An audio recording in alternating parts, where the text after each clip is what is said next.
ሁለተኛው ነገር ቤስት ስተዲ ቴክኒክ እንግዲህ ከሰው ሰው ይለያያል። ስለዚህ እናንተም የራሳችሁን የሆነ ስተዲ ቴክኒክ ማግኘትና መያዝ አለባችሁ ብዬ አስባለሁ።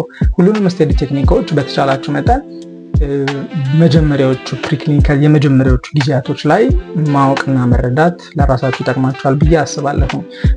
እንደ አክቲቭ ሪኮል ሊሆን ይችላል፣ ስፔስ ሪፒቴሽን ሊሆን ይችላል፣ ወይም ደግሞ ሰማራይዚንግ ቱ ኮሊግ ሊሆን ይችላል። እንደዚህ አይነት ቴክኒኮችን በመጠቀም ራሳችሁ የቱ ጋር ነው ኮምፎርታብል የሆነው የሚለውን ይዛችሁ እነዚህም ስተዲ ቴክኒኮች እንድትጠቀሙ መክራችኋለሁ ማለት ነው።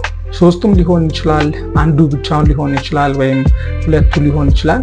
ራሳችሁ የመረጣችሁትና የወደዳችሁትን ነገር እንድታደርጉ በዚህ ቪዲዮ ነግራችኋለሁ ማለት ነው።